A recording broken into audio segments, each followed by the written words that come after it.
আপনি কয়েকশো কোটি টাকার মালিক হতে পারেন, যদি বৈষ্ণবের চরণে মাথা নত না করতে পারেন আপনার জীবনে কোনো লাভ হবে না।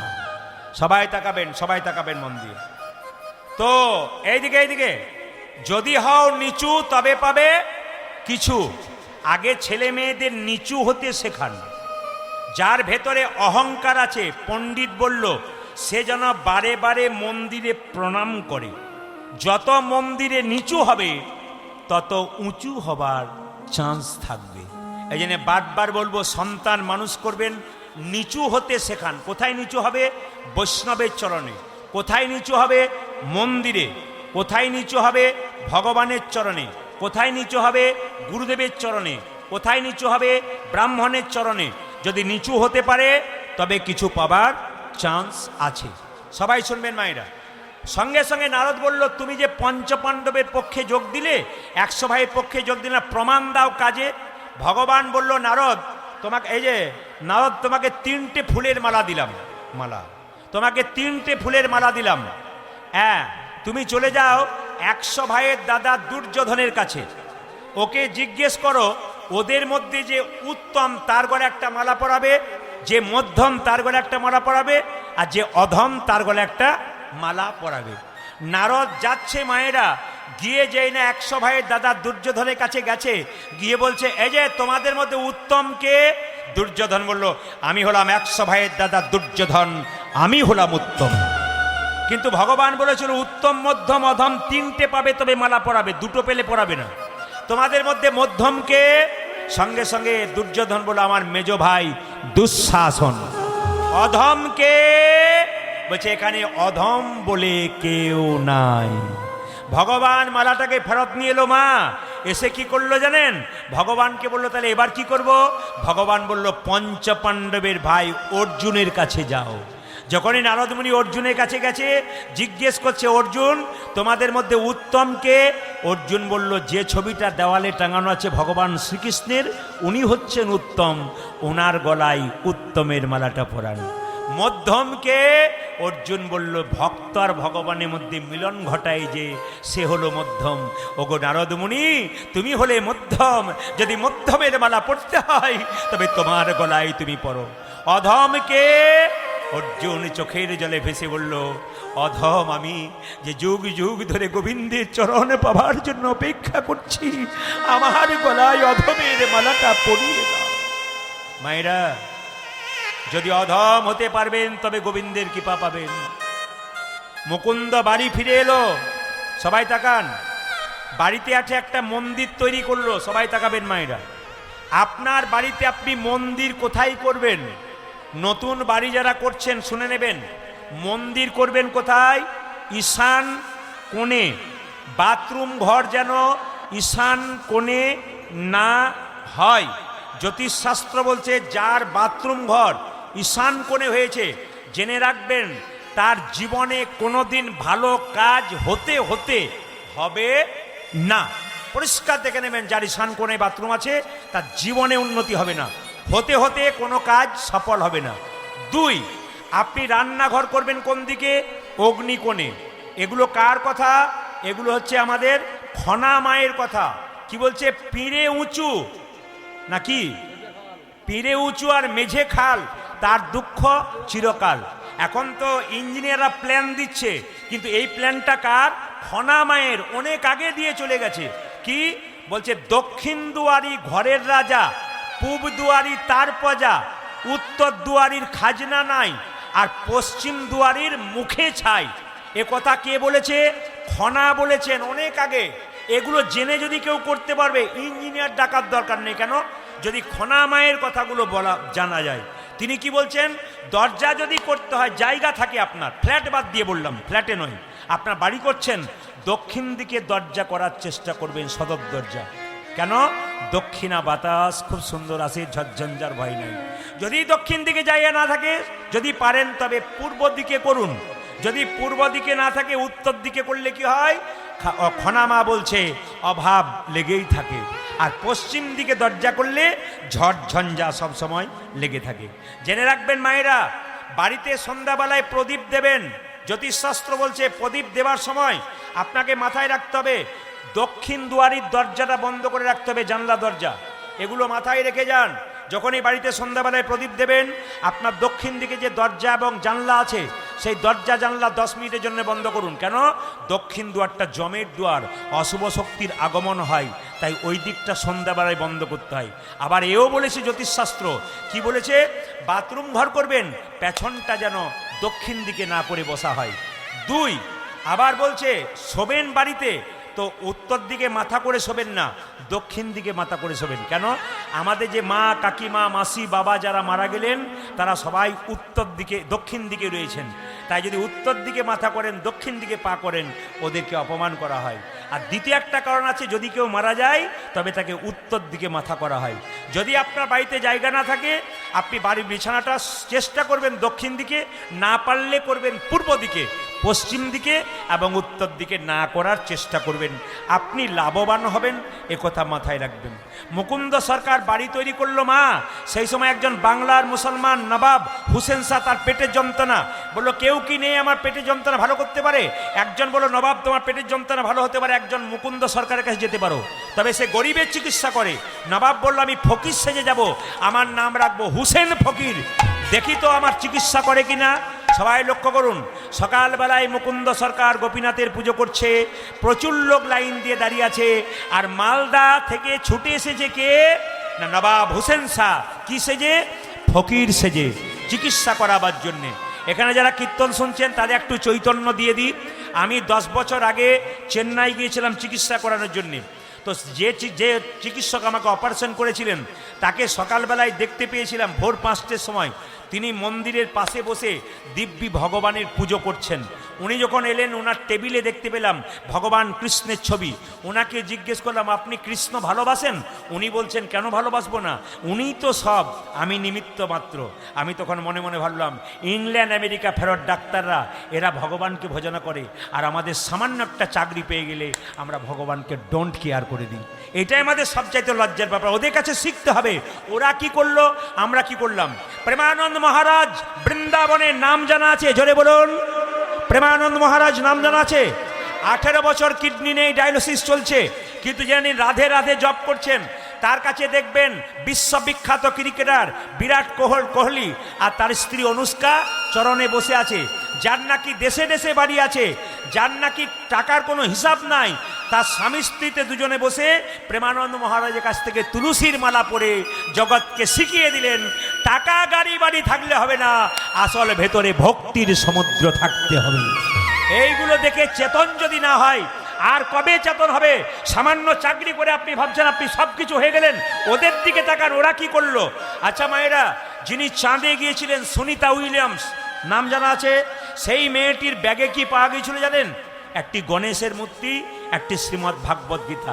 আশ্চর্যের ব্যাপার, এরা এত বড় বিজ্ঞানী হয়ে ভগবানকে সাধনা করলো। আর লজ্জার ব্যাপার, আমাদের হিন্দু সমাজে কিছু মানুষ আছে, একটু চাকরি বাকরি ব্যবসা করে দিলে ও ভগবানকে কেয়ারই করবে না, ও ভাবে আমি খাটি আমি খাই, কেউ এদেরকে শিক্ষা দিতে হবে, চৈতন্য নিতে হবে। ওরা কি করলো আর আমরা কি করলাম? সবাই লক্ষ্য করুন মায়েরা। মুসলমান নবাব হুসেন শাহ এলো, এসে যখন বললো বাবা আমাকে একটু জায়গা করে দাও তো, প্রচুর লোক লাইনে দাঁড়িয়ে আছে।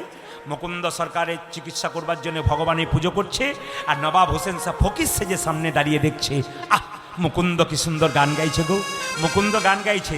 প্রভু তুমি তো আমাকে টাকা দাওনি যে মন্দির তৈরি করে দেবো, তবে মন মন্দিরে আমি তোমাকে রাখবো। আমার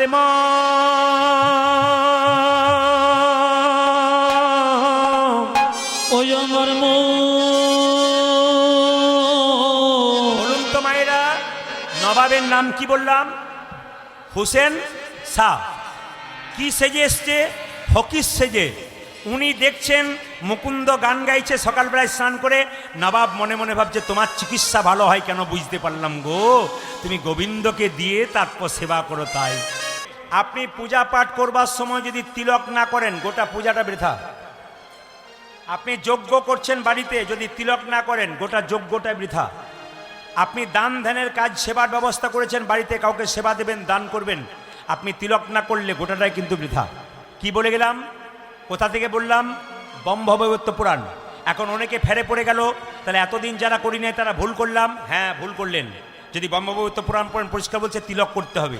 এবার প্রশ্ন করবেন তিলক যদি হিন্দু সমাজের কেউ করে, তো আমাদের হিন্দুদের কিছু বদমাইশ লোক আছে এর পেছনে লেগে যাবে।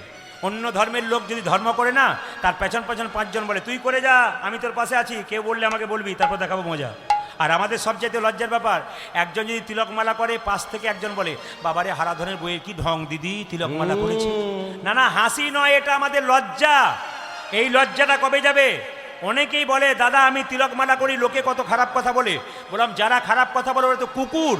বলে কেন? গ্রামে হাতি এলে সবাই সম্মান করে, পুজো করে। মাহুত যখন হাতি নিয়ে আসে না, বাড়ি বাড়ি হাতি বেড়াতে নিয়ে আসে না কোনো লোক, তখন আপনারা কী করেন? ধান দেন, চাল দেন, কত কিছু দেন, প্রণাম করেন, সিঁদুর দেন, সুরে দেন না? দেখবেন সবাই হাতিকে সম্মান করে, একজনের সহ্য হয় না। কার বলুন তো? কুকুরে। ও বেটা খালি পেছন পেছন ঘেউ ঘেউ ঘেউ ঘেউ করে। হাতি ওর দিকে তাকায়, হাতি কুকুরগুলোর দিকে তাকায়। আরে কৃষ্ণ ভক্ত যারা তিলকমালা নেয়, হরিনাম শোনে, এরা তো হাতির মতো। আর নিন্দুক যারা, ওগুলো তো কুকুর, ওদের দিকে তাকাবেন না। ওদের দিকে তাকালে কোনো কাজ আপনার হবে না। দেখুন তিলক করার নিয়মটা আপনাদের বলে দিই। এই আঙ্গুলে তিলক কাকে করবেন? এই আঙ্গুলে তিলক কাকে করবেন? এই আঙ্গুলে তিলক কাকে করবেন? এই আঙ্গুলে তিলক কাকে করবেন? এই আঙ্গুলে তিলক কাকে করবেন? এটি হচ্ছে কি বৃদ্ধাঙ্গষ্ঠী। কোনো ব্রাহ্মণ ঠাকুর মন্দিরে পুজো করছে, আপনি বলবেন সিঁদুরে ফোঁটা দিন তো। যদি তিনি এই আঙ্গুলে দিচ্ছেন তাহলে তিনি ঠিক দিচ্ছেন, যদি অন্য আঙ্গুলে দিচ্ছেন আপনাকে, তাহলে বুঝবেন উনি শাস্ত্র পড়েন নাই, উনি ভুল দিচ্ছেন। তাকাবেন, প্রমাণ পেয়ে যাবেন কে কত শিক্ষিত, কে কত জ্ঞানী। যখনই মন্দিরে পুজো হবে, বাবা একটু সিঁদুর দেন তো, মায়ের সিঁদুর একটু লাগিয়ে দিন কপালে। যদি এরকম করে দেয়, বুঝবেন উনি ঠিক শাস্ত্র পড়ে কাজ করেছেন। আর একটা কথা বলে রাখি, আপনি তিলক করছেন, কেউ যদি এসে বলে মা একটু তিলক দাও তো, আপনি তাকে ফোঁটা যদি দেন, ফোঁটা যদি দেন, এই আঙ্গুলে দেবেন। কি বললাম? এই আঙ্গুলে। খুব মাথায় রাখবেন। আপনার বাড়িতে কেউ মারা গেছে, মারা গেলে তার কপালে তিলক করতে হয়। পাশের বাড়ির কেউ মারা গেছে, আপনি নিজে যদি তার তিলক করে দেন, আপনি ভাগ্যবতী। কেন? গোবিন্দের কৃপা, মহাপ্রভুর কৃপা পাবেন। কোন আঙ্গুলে করবেন? মৃত ব্যক্তির কপালে তিলক এই আঙ্গুলে। আপনি নিজে যখন তিলক করবেন, কোন আঙ্গুলে করবেন? সবাই তাকান। নিজে যখন করবেন মধ্যমা এইটাতে। ভগবান কৃষ্ণকে যখন তিলক দেবেন, ভগবান কৃষ্ণ নিজের গুরুচরণে দেবেন, কৃষ্ণের চরণে দেবেন। অনামিকা। যারা গুরুমন্ত্র নিয়েছেন তারা লক্ষ্য করুন, গুরুমন্ত্র জপ করবার আগে এই আঙ্গুল থেকে জপ শুরু হয় না? জোরে বলুন হা না না। এই আঙ্গুল থেকে শুরু হয়। একটা বাতাসা গোবিন্দকে দেবেন, এই আঙ্গুল টাচ থাকবে। একটা তুলসীপত্র গোবিন্দকে দেবেন, এই আঙ্গুল কিন্তু টাচ থাকবে। আর এই আঙ্গুলে কাকে দেবেন? ভাইয়ের কপালে দিলাম ফোঁটা, যমের দুয়ারে পড়ল কাঁটা, যমুনা দেয় যমকে ফোঁটা, আমি দিই আমার ভাইকে ফোঁটা। যমুনার ফোঁটা পেয়ে যম হলো চিরজীবী, আমার ফোঁটা পেয়ে আমার ভাই হলো দীর্ঘজীবী। দেখুন আঙ্গুলে কাজ আছে। এইবার বলি, যদি মনে করেন প্রদীপ পাল যে তিলকটা করেছে, ওই তিলকটা সব সময় করে থাকতে পারবো না, শাস্ত্র তার বিধান দিয়েছে, আপনারা কাল থেকে করতে পারবেন। সবাইকে বলে দিয়ে গেলাম, লাইভ হচ্ছে, লাইভেও শুনবে, ক্যামেরার মাধ্যমে শুনবে, সবাইকে বলে গেলাম, মন দিয়ে শুনবেন। শাস্ত্র বলেছে হাতের মধ্যে জল নেবেন পুজো করবার সময়। মায়েরা, বাবারা যখনই মন্দিরে একটু ফুল দিয়ে আপনার বাড়িতে পুজো করবেন, তো মাথায় রাখবেন জলটা কিন্তু নিয়ে, এখানে জল নিয়ে যেমন তিলক করেছি লম্বা দাগ দিয়ে, এরকম ফোঁটা করে জল তিলক করে নেবেন। কেউ দেখতে পাবে না, কিন্তু আপনার তিলকও হলো, আপনার পুজো পাঠও কিন্তু হয়ে গেল। কাউকে দেখাতেও হলো না, অথচ তিলক আপনার হয়েও গেল। জল তিলক, কেউ দেখতে পাবে না, কিন্তু তিলকের চিহ্ন এখানে নিয়ে নিলেন জল দিয়ে, আপনার পুজো হয়ে গেল। যদি মনে করেন একটা ফোঁটা নেবো, তাই তুলসী গাছে জল দেবার সময় তুলসী গাছের নিচে মাটি রয়েছে, ওই গাছের মাটিটা একটুখানি আপনি কপালে এই আঙ্গুলে করে নিয়ে নেবেন। আপনার বাচ্চা স্কুলে যাবে, সব মায়ের কাছে একটা নিবেদন রইল, আপনার বাচ্চা স্কুলে যাবে, প্রত্যেকটি মা যারা আছেন, বাবারা তো কাজের জন্য বাইরে যায় রোজগার করার জন্য, মায়েদেরকে বলে রাখি, যখনই ছেলে স্কুলে যাবে দুটো জিনিস মাথায় রাখবেন। সবাইকে বলে গেলাম, আপনার সন্তানের মঙ্গল হবে। কি বলুন তো? ছেলেকে বলবেন বাবা ব্যাগে একটা গীতা রাখো, ছোট গীতা। 2, তুলসী মন্দিরে জল ঢালো, আর জল ঢেলে ওখানকার মাটিটা একটু কপালে নাও। যদি না নেয় ছোট থেকে, আপনি দিয়ে দেবেন। 1 মাস 2 মাস দেবেন, দেখবেন বাচ্চাকে বলতে হবে না, ও নিজেই নিচ্ছে। বাঘিনী যখন বাচ্চাকে সাঁতার শেখায়, আগে বাঘিনী জলে নেমে যায়, তারপর বাচ্চাগুলো নামে। ঠিক সেরকম আপনারা যদি গোবিন্দের নাম বা ধর্মের পথে ছেলেকে নামাতে চান, আগে মাকে নামতে হবে, তবে ছেলেগুলো নিতাই গৌর হরি বল বলে তার পেছনে পেছনে নামবে। আর কি বলছে, বর্ণনা করছে, মুকুন্দ গাইছে কি, ও তার বিনোদ গলাই বিনোদ মালা, বিনোদ বিনোদ দোলে গো, বিনোদ গলায় বিনোদ মালা, বিনোদ বিনোদ দোলে গো বিনোদ গলায় বিনোদ মালা বিনোদ বিনোদ দোলে গো আগে বিনোদ গলায় বিনোদ মালা বিনোদ বিনোদ দোলে গো কোন বিনোদিনী বিনোদ গাথুনি কোন বিনোদিনী বিনোদ গাথুনি কোন বিনোদিনী বিনোদ গাথুনি কোন বিনোদিনী বিনোদ গাথুনি গেছে বিনোদ ফুলে গো আমায় গেথেছে বিনোদ উলুধ্বনি। ফুলে। আমার কানু সে বিনোদ নয় গো কানু সে বিনোদ নয়। ওই আমার কানো সে বিনোদ রায় কানো সে বিনোদ রায় আচ্ছা অহংকার হলো ক্যান্সার রোগের মতো, যার শরীরে একবার ঢুকবে তাকে শেষ করে ছেড়ে দেবে। অহংকারী ব্যক্তি যারা, তাদের স্বভাব কি বলুন তো? নিজেকে উচ্চ ভাবে আর অন্যদেরকে নিচু ভাবে, তুচ্ছ ভাবে। এই দেখেন অহংকার ব্যক্তির লক্ষণ কি, দেখে বুঝে নেবেন। নিজেকে উচ্চ আর অন্যদেরকে তুচ্ছ ভাবে, এরা হচ্ছে অহংকারী ব্যক্তি। আমি গোবিন্দের কাছে প্রতিদিন প্রার্থনা করি।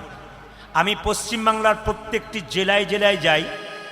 আমি পশ্চিমবাংলার বাইরে অনেকগুলো রাজ্যে ঘুরে চলে এলাম। আগামীতে বিদেশে প্রচুর অফার আছে, আমি সেখানেও যাব। প্রতি জায়গাতে আমি ঘুরি, কিন্তু গোবিন্দের কাছে প্রার্থনা করি, প্রভু প্রত্যেক জায়গাতে অগণিত ভক্তের ভিড়। এই কয়েকদিন আগে আমি কলকাতা থেকে বিশাখাপত্তনম প্লেনে গিয়েছিলাম, ওখান থেকে মালকানগিরি রামচন্দ্রের দণ্ডকারণ্য গিয়েছিলাম।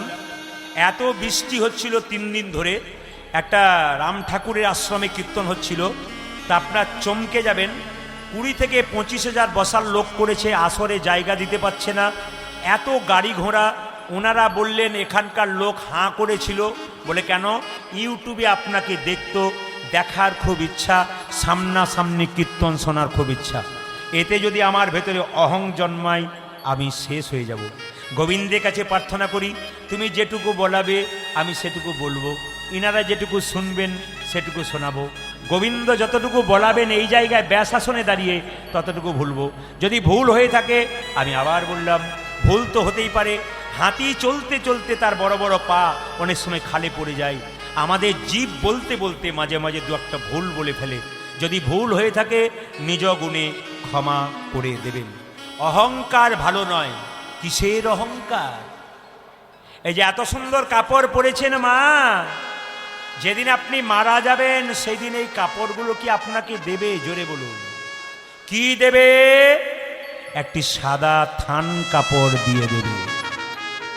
এই যে এত সুন্দর খাবার আপনারা খাচ্ছেন বাড়িতে, শেষ খাবার কোনটা? সবাই তাকান, শেষ খাবার কোনটা? 1 চামচ জল। সেটা ভেতর দিকে যেতেও পারে, আবার বাইরে বেরিয়ে আসতেও পারে। কথাগুলো নেবেন, বুঝতে পারবেন। শেষ দিন, শেষ কষ্ট কি? মৃত ব্যক্তির দিকে তাকাবেন, যিনি মরতে যাচ্ছেন যে কোনো অবস্থাতেই তার দিকে তাকাবেন। মৃত ব্যক্তির কষ্ট কি? ওটা আপনার আমার সবার হবে শেষ দিনে। মৃত্যুর সঙ্গে লড়াই করবেন, কতক্ষণে জীবনটা বেরোতে পাই। বাড়ির মানুষ, আত্মীয় স্বজন, ছেলে মেয়ে সামনে দাঁড়িয়ে থাকবে, তবু চিনতে পারবে না ও আমার ছেলে না মেয়ে। ঝাপসা ঝাপসা দেখবে। এত কিছু করে গেলাম, সব ফেলে চলে গেলাম, এলাম খালি হাতে, গেলাম খালি হাতে। মাঝখানে শুধু তুমি বড় লোক, আমি গরিব লোক। মাঝখানে আমি জমিদার, তুমি প্রজা, আমার অহং আছে। চিতাতে যাবার সময় এক হয়ে গেল মা। সবাই তাকাবেন যে যেখানে বসে আছে। একটা শ্মশান ঘাটে দেখতে পেলাম কয়েকশো কোটি টাকার মালিক, তাকে শ্মশানের চিতাতে শুয়ে দেওয়া হলো ফুলের মালা দিয়ে, কত সুন্দর সাজিয়ে। এই দিয়ে তাকাবেন। কিছুক্ষণ পরে একটা মোড়া এলো, পথে মরে পড়েছিল ভিখারি। কতবার জমিদারের বাড়িতে গেছে, সেই জমিদার একটা চিতাতে শুয়ে আছে, আর ভিখারিটা একটা চিতাতে শুয়ে আছে। ভিখারি যেন বলতে চাইছে, বাবু গো, কতবার তোমার বাড়ির দরজায় গেছি, বাবু কিছু সাহায্য করো, তুমি দরজাটা মুখের সামনে লাগিয়ে দিয়েছো, আমার কথা শোনো নাই। দুটো খাবার জন্য সারাদিন ধরে তোমার দরজায় পড়েছিলাম, গিন্নি মায়ের কাছে কতবার বলেছি আমায় খেতে দাও খেতে দাও, দরজাটা কতবার বন্ধ করে দিয়েছে। আজকে দেখো বাবু, তুমি যখন মরে গেলে গিন্নিমা তো তোমার এইখান পর্যন্ত আসে না, বাড়ির দরজা থেকে চলে গেছে। আজকে তুমিও একটা চিতাতে শুয়ে আছো, আমি একটা চিতাতে শুয়ে আছি, মাঝখানে তুমি জমিদার, আমি ভিখারি। তুমি যেদিন পৃথিবীতে এসেছিলে সেই দিন তুমি হাত খালি করে এসেছিলে, আমি যেদিন এসেছিলাম সেদিন হাত খালি করে এসেছি। আমার কর্ম ভালো ছিল না, আমি বড়লোক হতে পারি নাই, কিন্তু ভিক্ষা করে সৎ প্রবৃত্তি করে খেয়েছি। কিন্তু আজকে তাকিয়ে দেখো দুজন চিতাতে শুয়ে আছে। আমি আপনাদের বলবো মা, অহংকার কেউ করবেন না। যদি গোবিন্দের চরণে যান, দুটো চোখের জল ফেলবেন। বাড়ির মানুষ যদি কিছু খারাপ কথা বলেছে, পাড়ার 5 জনকে বলার দরকার নাই, 2 জায়গাতে বলবেন। একটি গোবিন্দের চরণে, একটি গুরু চরণে। গুরু হলো বাবার মতো, বাবার কাছে কেঁদে কেঁদে বলো বাবা, বলে কি একবার কেঁদে কেঁদে বলো, গুরু বাবা তুমি আমার সমস্যার সমাধান করো। গুরু বাবা যদি কাছে না থাকে, মন্দিরে কেঁদে কেঁদে বলো, হে গোবিন্দ যা কিছু আমার সকল তোমার, আমার কেবল তুমি, জীবনে মরণে জলমে জলমে প্রাণনাথ হইও তুমি। সারা জীবন যেন তোমার চরণ সেবা করতে পারি। যেজন চোখের জলে ভেসে গোবিন্দকে ডাকতে পেরেছে, সেজন গোবিন্দের কৃপা পেয়েছে। মায়েরা সবাই তাকান, পুতনা স্তনের মধ্যে বিষ মাখিয়েছিল, কৃষ্ণকে জন্ম দিয়েছিল দৈবকী, যা বড় করেছিল কে? যশোমতী। কৃষ্ণ কোলে নিয়ে কেউ মরতে পারে নাই, একজন মরেছিল কে? পুতনা। পুতনা স্তনে বিষ মাখিয়ে কৃষ্ণের কাছে ছুটে গিয়েছিল, কৃষ্ণ তোমাকে ধরবো, স্তনে মুখ দিয়ে তোমাকে মারবো। কৃষ্ণ বলল, যে প্রেম করে আমার কাছে আসে তাকেও আমি কাছে নিই, আর যে শত্রুতার সঙ্গে আমার কাছে নিয়েছে আমি তাকেও নিই। যখনই পুতনা কোলে করে কৃষ্ণকে নিয়েছে, আর যেই না পুতনার মুখের দিকে কৃষ্ণ তাকিয়েছে, ছোট্ট কৃষ্ণ চোখ দুটো মুজে দিয়েছে। লোকে ভাবলো তাহলে হয়তো কৃষ্ণ পুতনাকে দেখে ভয় খেয়ে গেছে। না, যিনি জগতের মালিক, যার একটা অঙ্গুলি হলনে জগৎ সৃষ্টি হয়, ধ্বংস হয়, তিনি কখনো ভয় পেতে পারেন মা? পুতনাকে দেখে চোখ দুটো মুজে দিয়েছিল কৃষ্ণ। কেন? পুতনা তুমি তো মা হয়ে এসেছো, তোমার স্তন আমি পান করব, খালি চোখ মুজে ভাবছি তোমাকে স্বর্গে জায়গা দেব না তোমাকে নরকে জায়গা দেব। তবে তুমি যখন এসেছো মা হয়ে বিষ মাখাতে পারো, কিন্তু তবু তো তোমার বুকে আমি মুখ দেব, মানে তুমি তো আমার মা, তোমাকে আমি নরকে জায়গা দিতে পারি না, তোমাকে স্বর্গে জায়গা দেব। শুনলে চমকে যাবেন, দেখলে চমকে যাবেন। কৃষ্ণ যখন পুতনার স্তনের মধ্যে জোরে টান মেরেছিল, তখন পুতনার প্রাণ যখন বেরিয়ে যাবে, পুতনার শেষ চিৎকার কি জানেন? কৃষ্ণ আমি জানি আমার প্রাণটা তুমি এমন ভাবে স্তনে টান মেরেছো, আমার প্রাণ বেরিয়ে যাবে, কিন্তু তোমার দিকে তাকিয়ে রইলাম। তোমার দিকে তাকিয়ে থাকতে থাকতে আমার চোখ থেকে 2 ফোঁটা জল যখন তোমার চরণে পড়বে, তখন তুমি আমার প্রাণটা নিও, তার আগে তুমি আমার প্রাণ নিও না। কি অদ্ভুত কথা দেখুন, হ্যাঁ? পুতনার শেষ আহ্বানটা শুনলে চমকে যাবেন। মরতে যাচ্ছে, কৃষ্ণকে বলছে তোমার চোখের দিকে তাকিয়ে থাকবো, আমার 2 ফোঁটা জল তোমার চরণে পড়বে, তখন আমায় মারবে, তার আগে তুমি মেরো না। দুর্গা পূজা দেখতে যান, পুজোতে তো অসুরের দরকার কি? এতদিন ভেবে দেখেছেন অসুরের দরকার কি দুর্গাপুজোতে? সে তো দুর্গাপূজা, অসুর কেন আসবে? অসুর আসার কারণ আছে।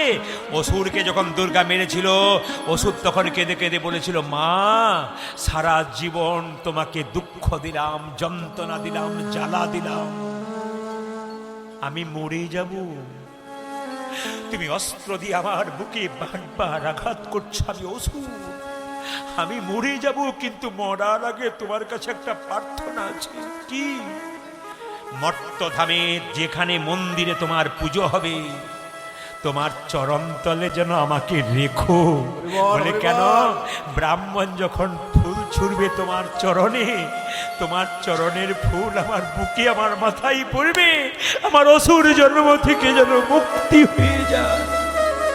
যাকে আপনারা দেখছেন একরকম, আসছে জীবনে আরেক রকম। ভয় খেয়ে যাবেন না কাউকে দেখে। পৃথিবীতে যারা এসছে তারা কি শিক্ষা দিয়ে গেছে? মহাত্মা গান্ধীর কথা শুনেছেন মায়েরা? টাকার ওপরে শুধু ছবিটা দেখলেন, ওনার চরিত্রটা দেখেছেন? তাকান, তাহলে বুঝতে পারবেন। মহাত্মা গান্ধী এলাহাবাদ কোর্টের ব্যারিস্টার ছিলেন। তিনি সকালবেলায় ঘুম থেকে উঠে স্নান করে গীতা পড়তেন। আর কি বলতেন জানেন? ধন চাই না, জন চাই না, কবিতা চাই না, সুন্দর স্ত্রী চাই না, হে প্রভু আমি শুধু তোমায় চাই, আমি শুধু। মহাত্মা গান্ধীর ছবিটা শুধু টাকার উপরে নেই। এত এত মহাপুরুষ পৃথিবীতে এলো, কারো ছবি হলো না। মহাত্মা গান্ধীর হলো, কারো আরো ত্যাগ আছে, শুনলে চমকে যাবেন। মহাত্মা গান্ধী গীতাকে মা বলতো, আর নিজের মাকে মা বলতো। বলে গীতা আমার মা, আর জন্ম দিয়েছে তিনি আমার মা। গীতাটাকে পড়তে পড়তে বলতো, আমাকে সম্পদ দিও না, আমাকে বিপদ দাও। মহাভারতের কুন্তিও বলেছিল কৃষ্ণকে, আমাকে সম্পদ দিও না, আমাকে বিপদ দাও। যত দুঃখ দেবে তত আমি তোমাকে ডাকবো, আর যত সুখ পাবো তত তোমার কাছ থেকে আমি সরে যাব। সম্পদ দিও না প্রভু, আমাকে বিপদ দাও। যত বিপদ দেবে তত তোমায় ডাকবো, আর সম্পদ দিলে তোমায় ভুলে যাব। আমায় সম্পদ দিও না, আমায় বিপদ দাও, আমায় বিপদ দাও, আমায় বিপদ দাও। এই মহাত্মা গান্ধী নাথুরাম গডসে পরপর দুটো গুলি মেরেছিল। সবাই তাকান, এত এত মহাপুরুষ মারা গেছে গুলি খেয়ে, কেউ একবারও কিন্তু মায়েরা ভগবানের নাম করে নাই। কিন্তু একমাত্র মহাত্মা গান্ধীকে নাথুরাম গডসে প্রথম গুলি মেরেছিল, চিৎকার করে বলেছিল হারা।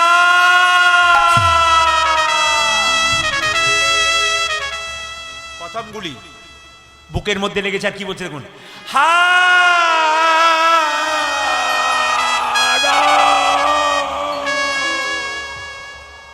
তখনও পড়ে নাই। দ্বিতীয় গুলি হারা, নিচে পড়ে গেছে।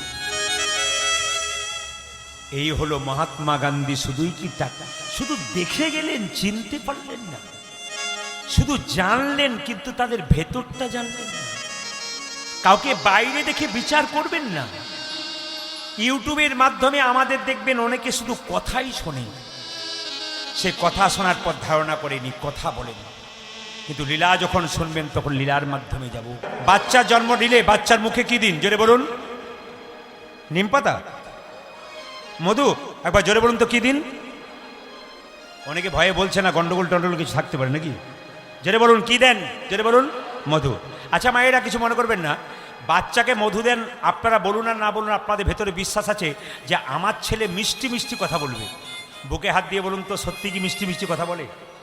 জোরে বলুন। দু চারজন মা বলছে আর বলবেন না, গিয়ে দেখবেন কি অবস্থা হয়েছে। এইদিকে এইদিকে ও মায়েরা, বাচ্চাকে জন্মের পরে মধু দেয় মিষ্টি মুখ কথা বলার জন্যে নয়। কি বলুন তো, যখন নার্সিংহোমে বাচ্চা হয় তখন দেখবেন বাচ্চা যদি জন্ম নিয়ে কান্নাকাটি না করে, হাত পা নাড়াচাড়া না করে, ডাক্তারবাবু থাপ্পড় মেরে মেরে কান্না করায়। জোরে বলুন হ্যাঁ না না? ডাক্তারবাবু থাপ্পড় মেরে কান্না করায়। এখন লক্ষ্য করুন, এই মুখে মধুটা দেয় কেন? বাচ্চা জন্ম নিয়ে মায়ের দুধ পান করতে পারে না, কান্নাকাটি করে, যাতে মধু দিলে কান্না বন্ধ হয়, এই জন্যে মধু দেয়। বাচ্চাকে কখন মধু দিলে মিষ্টি মিষ্টি কথা বলবে, আমি আজকে আপনাদের পরিষ্কার জানাই। বইটার নাম হলো হিন্দু ধর্ম কি এবং কেন। বইটা পড়ে নেবেন। বইটার নাম হিন্দু ধর্ম কি এবং কেন। বইটার লেখক হচ্ছে লোকনাথ কবিরাজ। বইটার লেখক হচ্ছে আজকে কোনো কিছু হবে না, অনেক ক্যামেরা আছে। বইটার লেখককে মায়েরা, বইটার লেখককে জোরে বলুন, বইটার লেখককে? হ্যাঁ, তিনি লোকনাথ কবিরাজ। তিনি দুটো রেফারেন্স দিয়েছেন। একটা বলেছেন কি, একটা বলেছেন গভীর গৃহসূত্রকার, একটা পরাশর গৃহসূত্রকার। মায়েরা মন দিয়ে শুনবেন। বাচ্চা জন্মের পরে 1 মাস পর স্নান করিয়ে আতুর ঘর থেকে যখন নিয়ে যাবেন মন্দিরে, তখন যদি মধু দেন মুখে নিয়ে ভগবানকে বলতে পারেন, হে প্রভু, মিষ্টি মিষ্টি কথা যেন সন্তান বলে, আপনার ছেলে বলবে। কে বলছে? গভীর গৃহসূত্রকার বইটাতে বলছে। যদি শাস্ত্র মানেন, সবাইকে বলবো, আগামীতে যাদের মেয়েদের বাচ্চা হবে তারা মাথায় রাখবেন, বাচ্চা জন্মের পরে, সবাই তাকান, বাচ্চা জন্মের পরে, আস্তে আস্তে আস্তে আস্তে বেরিয়ে যান, বাচ্চার জন্মের পরে কতদিন পরে বললাম, জোরে বলুন, কতদিন পরে বললাম?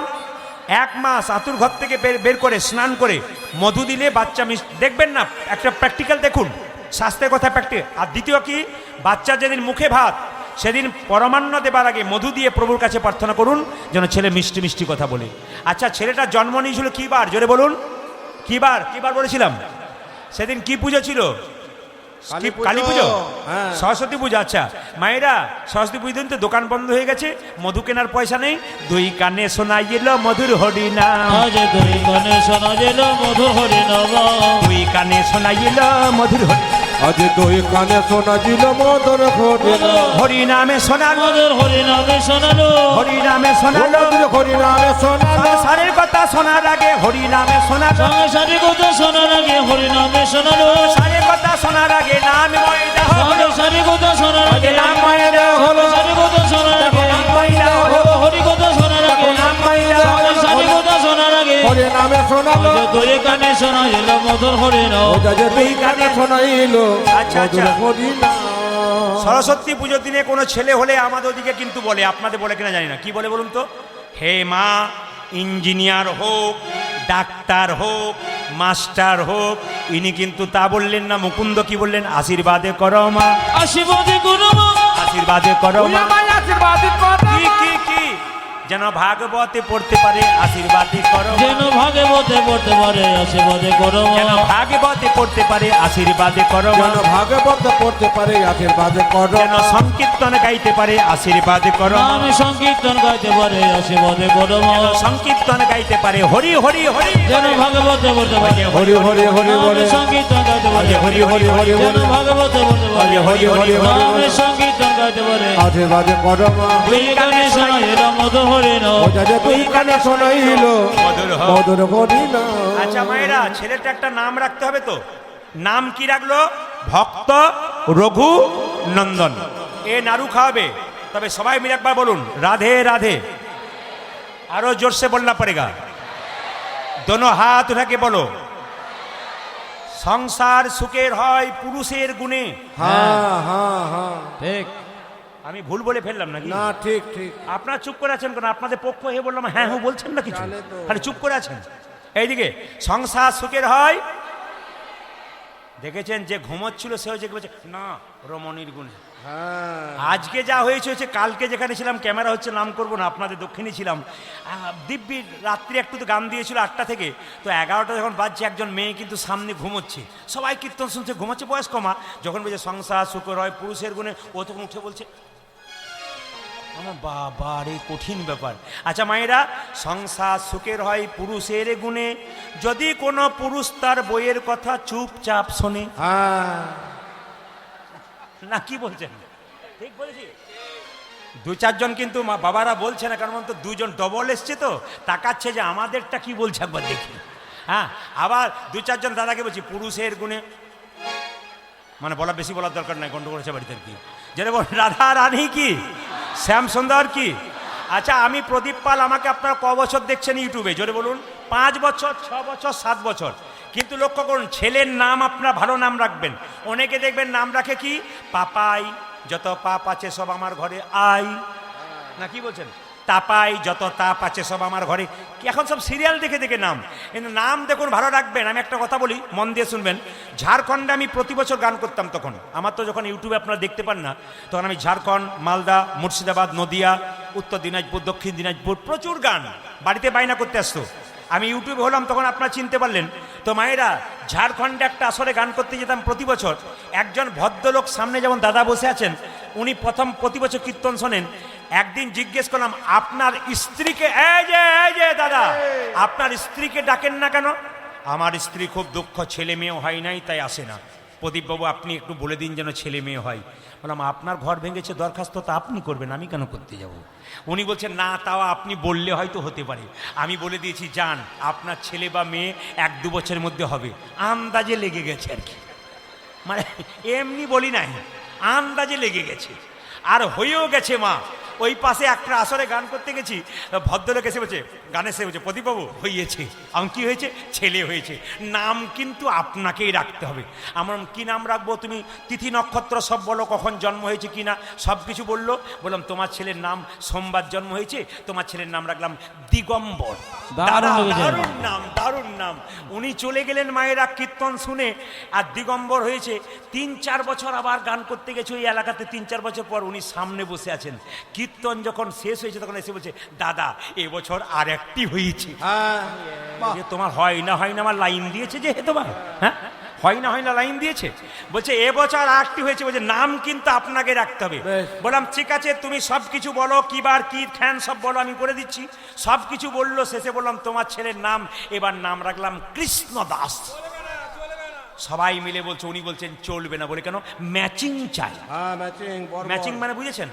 মায়েরা কাপড় জামা কিনতে যান, ম্যাচিং চান না? আমরাও ম্যাচিং চাই। তো কি ম্যাচিং চাই? বললাম কিরকম? দিগম্বরের পেছনে যেন বর থাকে। বললাম তাহলে এক কাজ করো, ছেলের নাম দিলাম এবার নটম্বর। দারুণ দিয়েছেন দাদা, দিগম্বর আর নটম্বর। বললাম দাদা আর যদি হয় না আর এসেন না, কারণ আমার আর ম্যাচিং নাই। এখন লক্ষ্য করুন, 5 বছর ওইদিকে গান করতে যাই নাই মা, আবার ভদ্রলোক এসেছি, কীর্তন শুনছে। আমি বললাম তারপরে এবার কীর্তন শুনে চলে যাবে। ও দেখছি ঘুরে ঘুরে আবার আমার কাছে বাঁসাতে গেছে, দাদা এই বছর আর একটি হলো। কঠিন ব্যাপার। হ্যাঁ, এই যেই না আর একটি হলো বলেছে, আমাকে বলছে নাম কিন্তু আপনাকে রাখতে হবে। আমার আর ম্যাচিং ট্যাচিং নাই। বলছে না, ম্যাচিং নাম চাই। আমি নাম রাখলাম, শুনুন কি, দিগম্বর, বরণ নাম, মেজর নাম নটম্বর, এবারের নাম রাখলাম কি সীতাম্বর। বলছে দাদা দারুণ। আমার দাদা কিছু মনে করবেন না, আর আমার কাছে ম্যাচিং করতে এসেন না। বলছে না আর আমি আসবো না। মায়েরা 7 বছর পর ওইদিকে গান করতে গেছি, দেখছি ভদ্রলোকের স্ত্রী আসে নাই। ভদ্রলোক 3টে ছেলেকে নিয়ে কীর্তন শুনছে, দিগম্বর, নটম্বর আর সীতম্বর। কীর্তনের মাঝে এনেছে ছেলেগুলোকে, নাম করে। বাহ, কি বড় হয়ে গেছে রে। আরে নটম্বর কই? আচ্ছা নটম্বর। মায়েরা শেষে আমি বললাম দাদা দিগম্বর, নটম্বর, সীতম্বর অনেক বড় হয়ে গেছে। বলছে আপনার স্ত্রী কিন্তু এবার আসা উচিত ছিল, কারণ 3টে ছেলের মা, এখন না আসে, ছেলে বড় হয়ে গেল। বলছে দাদা এই বছর আতুর ঘরে একসঙ্গে 2টো। তুমি যে পঞ্চপাণ্ডবের বাপ হে, হ্যাঁ তুমি তো পঞ্চপাণ্ডবের বাপ, তোমার তো নাম রাখা উচিত ছিল ওই যুধিষ্ঠির, ভীম, অর্জুন, নকুল, সহদেব। ও বলছে না প্রদীপ বাবু এ যা। আমি বললাম দেখো তোমার জন্য গানে এলাকায় ছেড়ে দেবো। এখন গান করে আমি চলে যাচ্ছি, গাড়িটাকে ধরেছে গেটটাকে, দাদা নাম রাখুন, দাদা নাম রাখুন। এমন দেখুন কিছু মনে করবেন না, নামটা আমি রাখার ম্যাচিং নাই। বলছে না রাখতেই হবে। বললাম দিগম্বর, সীতম্বর, নটম্বর, এবার তোমার 2টি ছেলের নাম রাখলাম নভেম্বর আর ডিসেম্বর। এবার তুমি জবাব দাও, যেরকম রাধা রানী কি, শ্যাম সুন্দর কি, মদন মোহন কি। ছোট্ট ছেলে জন্ম নিল, নাম রাখলাম কি?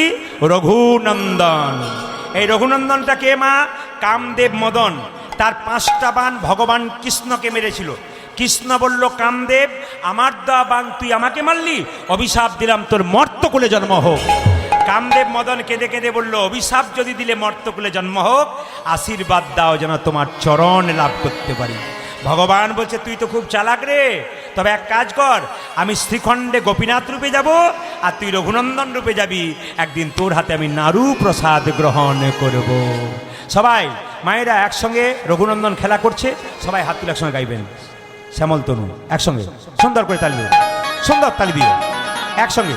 বাহ, সুন্দর করে একসঙ্গে তালি। বাহ,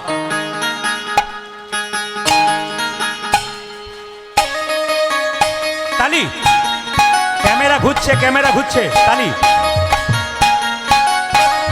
উলধ্বনি।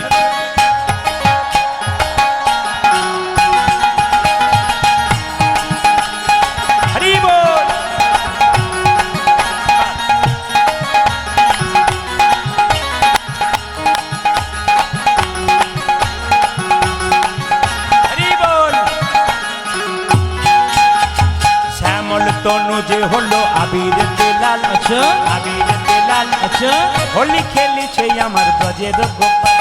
শ্যামল তনু যে হলো আবির নয়, আবির ধরো হাত নয়, দিয়ে। হোলি খেলিছে আমার ব্রজের গোপাল। বাহ, বাহ। আজকে আপনাদের আসরে এসে আমি খুব ধন্য। হ্যালো। হাত তুলুন একসঙ্গে, হাত তুলুন একসঙ্গে, হাত তুলুন একদম, হাত উঠিয়ে দেখিয়ে দিন। আমরা পদ্মজলাতে মহাপ্রভুকে সম্মান দিচ্ছি, কৃষ্ণকে সম্মান দিচ্ছি, হাত তুলে। শ্যামল তনু যে হলো আবিরেতে লাল, ওঠাও, সাউন্ড ওঠাও। আবিরেতে লাল, হোলি খেলিছে আমার ব্রজের গোপাল।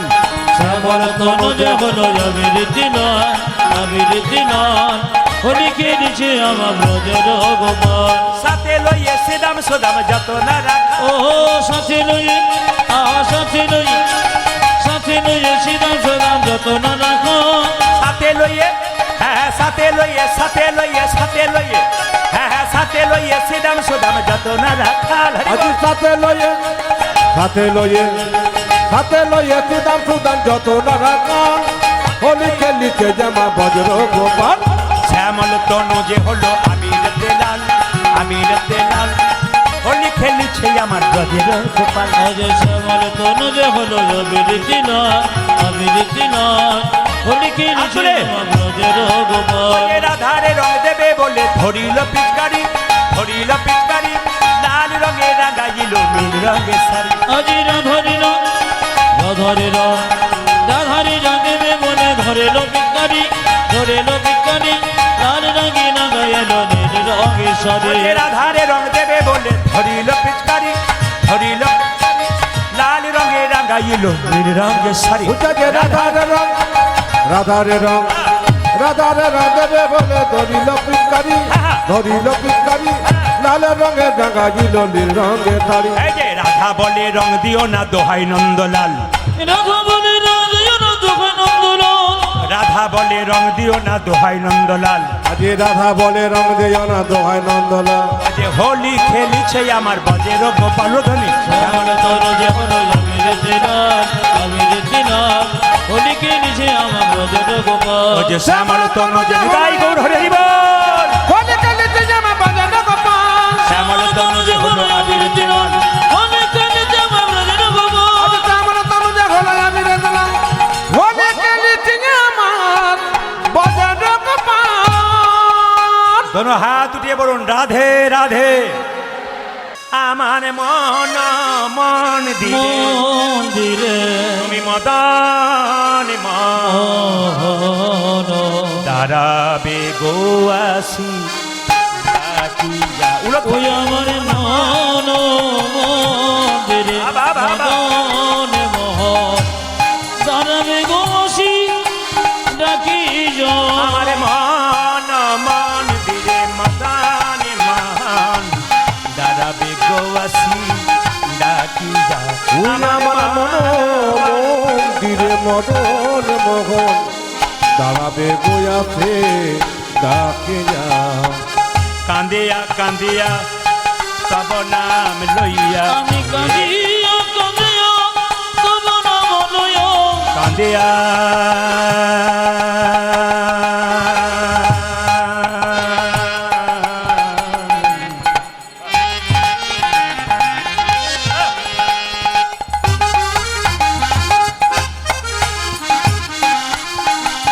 হে প্রাণনা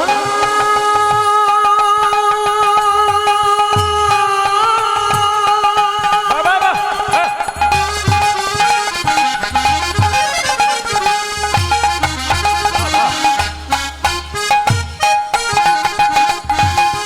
হে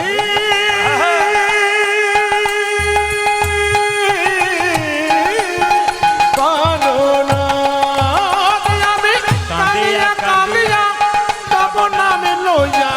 নয়ন জলে বুক ভাসাইয়া আমি আমি কাঁদিয়া কাঁদিয়া তব নাম লইয়া নয়নে জলে বুক ভাসাজি আমার মন মন দিলে মদান মহন দাঁড়াবে গো আসি ডাকিয়া। ওই আমার মন মন্দিরে মদান মোহন দাঁড়াবে গোসি ডাকি আপনি চশমা পরে আপনাকে ডাকছি। ওই যে মাঝে চশমা পরে চশমা পরে আপনাকে ডাকছে, আসুন এদিকে আসুন। দাঁড়ান না, একবার দাঁড়ান না, চশমা পরে আপনাকে ডাকছে। চশমা পরে আপনাকে বলছি। এদিকে আরে আসুন। বাবা শোনে না, আপনি আসুন না। না না, ভয় খেয়ে যাবেন না, নবাব হোসেন শাহকে ডাকছি। কে ডাকছে? এই যে চশমা পরে, এই যে ও বাবাজি, এইদিকে এইদিকে। নবাব হোসেন শাহ বলল, আমাকে ডাকছেন? কি নাম তোমার? আমার নাম হোসেন ফকির। কি হয়েছে? আমার পেটে যন্ত্রণা। দেখি দেখি দেখি দেখি দেখি দেখি দেখি জামাটা খোলো তো। নবাব মনে মনে ভাবছে, ও তোমায় চিনতে পারে না, আমি ফকির সেজে এসেছি। জামা আমি খুলবো, যদি রোগ ভালো না হয় বেটা বুঝতে পারে। আরে ভাবছো কি? জামাটা খোলো। যেই না ভয়ে নবাব হোসেন শাহ জামাটা খুলে দিয়েছে, অমনি কিছুক্ষণ পর বলছে, মুকুন্দ এক কাজ করো, মাটির বারান্দাতে গড়াগড়ি দাও তো। নবাব মনে মনে ভাবছে, কালের কাল বর্ষাকাল, হরিণে চারটে বাঘের গাল। নেহাত বেকায়দা পড়েছি, সোনার ছপ্পর খাট ছাড়া ছুঁই না, আর বেটা মাটিতে গড়াগড়ি দিতে বলেছে, রোগ যদি না হয় তা। এই যে কি ভাবছো, জামাটা খুলে শুয়ে পড়ো। যেই না মাটির বারান্দাতে শুয়ে পড়েছে নবাব হোসেন শাহ ফকির সেজে, অমনি বললো, কবিরাজ তোমার মাটিতে ওষুধ দেওয়া থাকে নাকি? বলে কি, যেই না গড়াগড়ি দিলাম আমার অর্ধেকটা পেটের রোগ ভালো হয়ে গেল। মুকুন্দ বলল, সবাইকে দিতে দিতে এক আধটু পড়ে গেছে, তোমার হয়তো কাজে লেগে গেছে। দেখি দেখি দেখি দেখি দেখি দেখি দেখি দেখি দেখি দেখি দেখি হাঁ করো তো। যেই না হাঁ করেছে, আসল ওষুধটা দিয়েছে, আর নবাবের পেটের রোগ ভালো হয়ে গেছে। নবাব চিৎকার করে বলল, মুকুন্দ। মুকুন্দ বলে উঠলো, কার এত বড় সাহস যে আমার নাম ধরে ডাকলো? নবাব হোসেন শাহ বলে উঠলো, আমি এসেছিলাম ফকির সেজে, আমি হলাম সারা বাংলার নবাব হোসেন শাহ। নবাব আপনি? হ্যাঁ, আমি তোমাকে পরীক্ষা করলাম, তুমি কত বড় কবিরাজ। তোমাকে এখানে রাখবো না, তুমি চলো। বলে কোথায়? মালদাতে। বলছে, আমি যে সেখানে যাব, আমি কথা দিলাম তোমাকে যাব, তুমি যেহেতু নবাব। রাত্রিবেলায় মহাপ্রভু মন্দিরে কেঁদে বলছে, প্রভু বলে দাও বলে দাও, প্রভু বলে বলে দাও, তুমি বলে দাও। মুকুন্দ মহাপ্রভু বলল, মুকুন্দ কি বলছো? প্রভু তুমি বললে গরিবের চিকিৎসা করতে, আর গরিবের চিকিৎসা করতে আমি মুসলমানের বাড়ি কেমন করে যাব? মহাপ্রভু আকাশবাণী করে বললেন, ঈশ্বর যা করে তা। জোরে বলুন, একটু জোরে বলুন, ঈশ্বর যা করে তা। যা গরম পড়েছিল, 2-4 ফোঁটা দিল বলে শান্তি পেলেন না, কি বলছেন? এখনই দিয়েছে বলে ঠান্ডাতে শান্তি পেলেন না, গরমে এদিক ওদিক করছিলেন খালি। ঈশ্বর যা করে তা, জোরে বলুন। এখন কিন্তু ফাঁকা করে দিয়েছে, আর কিছু নেই, একবারে চিন্তা কোনো ব্যাপার নেই, ঘর যাওয়ার রাস্তা পরিষ্কার আছে। জোরে বলুন, ঈশ্বর যা করে তা। তবে যেভাবে এঁটে সেটে বসছেন, আমি আজকে সিদ্ধান্ত নিয়েছি, আমি 3টে পর্যন্ত কীর্তন করব। রাজি আছেন? 3টে মানে ভোর 3টে বলি নাই, 3 ঘন্টার কথা বলেছেন। ভয় খাবার দরকার নেই। জোরে বলুন, রাধা রানী কি, শ্যাম সুন্দর কি, মদন মোহন কি, হরিবাসর কি, সাধুগুরু বৈষ্ণব কি, খিদে পেয়েছে কি? দেখলাম, পরীক্ষা করে দেখলাম আমি। জোরে বলুন, রাধা মাধব কি। মায়েরা সবাই লোকন। মহাপ্রভু বলেন, ঈশ্বর যা করে তা। জোরে বলুন, ঈশ্বর যা করে তা। আচ্ছা কিছু মনে করবেন না, যারা বলেন ঈশ্বর যা করে তা মঙ্গলের জন্য করে। আচ্ছা আপনার ছেলে যদি মাধ্যমিক পরীক্ষায় ফেল মারে, আর আপনার সামনে গিয়ে বলে ঈশ্বর যা করে তা মঙ্গল, আপনার কি হবে? আপনার কি হবে বলুন? কি বলবেন? বাজে বকবেন না, জান এখান থেকে, বলবেন না। এই দিকে তাকান, ঈশ্বর যা করে তার মঙ্গলের জন্য করে। প্রমাণ দেখুন, একজন রাজা আর মন্ত্রী দুজনে বনে যাচ্ছে, যেতে যেতে রাজা জোরে পাথরের মধ্যে হোঁচট খেয়েছে, আর রাজার পা থেকে রক্ত বেরিয়ে গেছে, আর মন্ত্রী বলছে ঈশ্বর যা করে তো মঙ্গলের। রাজা বলল, বেটা আমার খাচ্ছে, আমার পড়ছে, আর আমাকে বলছে কে আছিস, বন্দি কর বেটাকে। মন্ত্রীকে বন্দি করে দিল। রাজা একাই বনে গেল, গভীর বনে চলে গেল। মা, প্রত্যেক দিন একটা করে মানুষ বলি দেওয়া হয়, কাউকে পাই নাই, রাজাকেই পেয়েছে। দে বেটাকে ধরে দে দে। আচ্ছা বলুন তো মায়েরা, পাঁঠা ছাগলকে বলি দেবার সময় খুঁত হয়ে গেলে বলি হয়? পায়ে রক্ত বেরিয়ে গেলে বলি হয়? তা তা মানুষও যদি বলি দেওয়া হয় খুঁত হয়ে গেলে এ কে আছে একে একে বের করে দে বের করে দে, চেনে না যে রাজা বটে। রাজাকে বের করে দিয়েছি, রাজা তখন মনে মনে ভাবছে মন্ত্রী তুমি ঠিকই বলেছো, ঈশ্বর যা করে তা মঙ্গলের জন্য করে, ভাগ্যে হোঁচট খেয়েছিলাম। তবে মন্ত্রীকে বলছে মন্ত্রী তোমাকে বিদায় দেবো না, তোমাকে আরও কিছু পদক্ষণ দেবো। বলে কেন? তুমি যা বলেছি ঈশ্বর যা করে তা মঙ্গলের জন্য করে। মন্ত্রী বলছে শুধু তোমার জন্য করেছে তা নয়, আমার জন্য করেছে। বলে কেন? আজকে তুমি হোঁচট খেয়েছিলে বলে তুমি বেঁচে গেলে, আমি যদি তোমার সঙ্গে যেতাম তাহলে আমি নিতাই গৌর হরিবোল হয়ে যেতাম। ঈশ্বর যা করে তা জেনে বলুন, ঈশ্বর যা করে তা। হ্যাঁ, এই যে কীর্তন শুনছেন না, মঙ্গল মঙ্গল হচ্ছে আপনাদের। ঈশ্বর যা করছে মঙ্গলের জন্য। সবাই বলুন রাধা মাধব কি, শ্যাম সুন্দর কি, মদন মোহন কি। মায়েরা, মুকুন্দ সরকারকে নিয়ে গেল নবাব, এবং নবাব কত ভালো মানুষ দেখুন। তিনি কি বললেন? আমি একটা গোপীনাথের মন্দির তোমার জন্য তৈরি করে দেবো, তুমি গোপীনাথের ভজনা করবে, গোপীনাথের গুণগান গাইবে, কিন্তু গরিবের চিকিৎসা করো আর আমার চিকিৎসা করো। কথা দিলাম। নবাব বলল তোমাকে আমি কিচ্ছু বলবো না, তুমি মুকুন্দ কবিরাজ, তুমি সেবা করো আর তুমি কীর্তন করো। একদিন মুকুন্দ কবিরাজ নবাবের বাড়িতে গোপীনাথ মন্দির তৈরি করেছে, আর সেখানে বসে কীর্তন গান গাইছে। শুনবেন কথাটা। আর নবাবকে কিন্তু একটা মেয়ে পাখা করছে, পাখাটা তাল পাতা ছিল। জোরে বলুন কিসে ছিল? তাল পাতা। তার মধ্যে কতগুলো ময়ূরের পালক ছিল। মুকুন্দ গাইছে আর নবাব দেখছে। আমার কানু সে বিনোদ রায় গো, আমার কানু সে বিনোদ, তালি দিয়ে আমার কানো সে বিনোদ রায় গো, কানো সে বিনোদ রামা, আমার কানু সে বিনোদ রায় গো, আমার কানু সে বিনোদ রায়। ওই আমার কানুতে বিনোদ রায় গো, আমার কানুতে বিনোদ রায়। ও যে বিনোদ চুড়াই বিনোদ বরিহার, বিনোদ সুর বিনোদ বরিহা, বিনোদ চুড়াই বিনোদ বরিহার, যে বিনোদ চড়াই বিনোদ বরিহার। বরিহা বরিহা বিনোদ উড়িছে তাই গো, আমার কানু সে উড়েছে উলুধ্বনি। আমার কানো সে বিনোদ রায় গো, কানো সে বিনোদ রব। ওই আমার কানুতে বিনোদ রায় গো, আমার কানুতে বিনোদ রায়। ও মা ও মা ও মা, ও তার বিনোদ ললাটে বিনোদ তিলক, বিনোদ বিনোদ সাজে গো, আমার বিনোদ ললাটে বিনোদ তিলক, বিনোদ বিনোদ সাজে গো। মায়েরা, আজকে কিন্তু আপনাদের কপালটার দিকে কালকে আজকে যারা তিলক করেছেন, এখানে যারা তিলক করলেন, তারা কিন্তু রাত্রিবেলায় বাড়ি গিয়ে একবার কপালটা দেখবেন, কিংবা মোবাইলে ছবিটা তুলে রাখবেন। কত সুন্দর লাগছে দেখুন। ও তার বিনোদ ললাটে বিনোদ তিলক, বিনোদ বিনোদ সাজে গো, ওটাকে বিনোদ ললাটে বিনোদ তিলক, বিনোদ বিনোদ সাজে গো।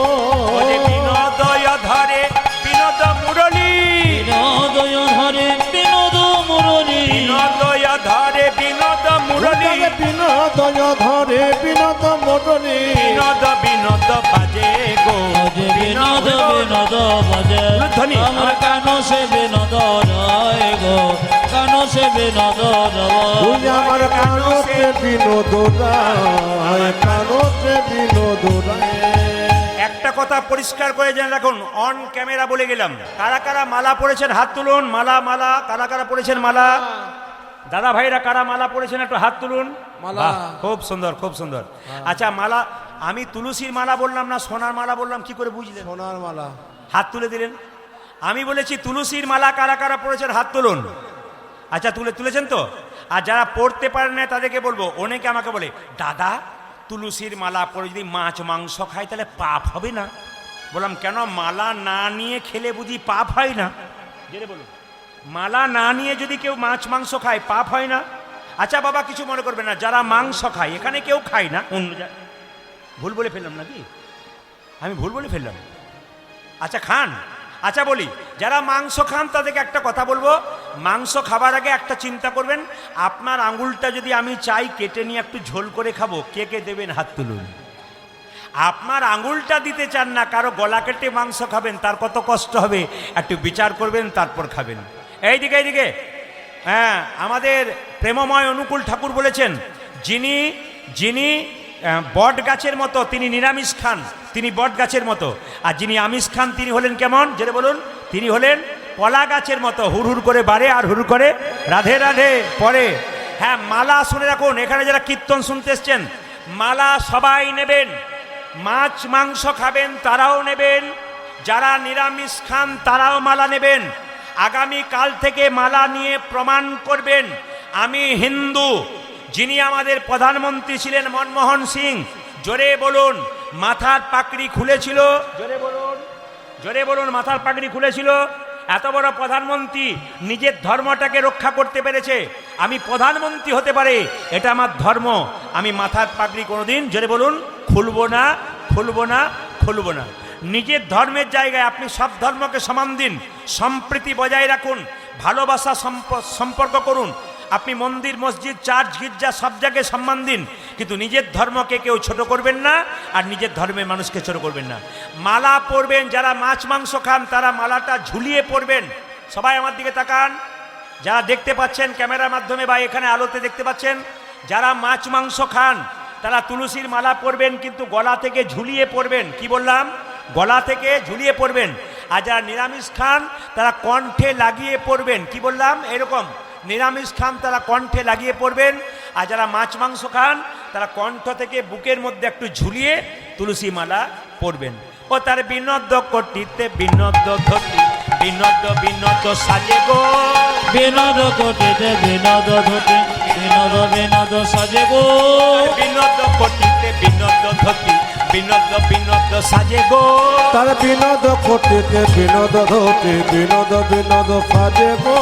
বিনোদ চরণে বিনোদ নুপুর, বিনোদ চরণে বিনোদ নুপুর, বিনোদ চরণে বিনোদ নুপুর, বিনোদ চরণে বিনোদ নুপুর। বিনোদ বিনোদ বাজে গৌড়ধ্বনি, বিনোদ বিনোদ বাজে আমার কানু সে বিনোদ রয় গো, কানু সে বিনোদ রয়। ওই আমার কানতে বিনোদ রায়, কানতে বিনোদ রায়।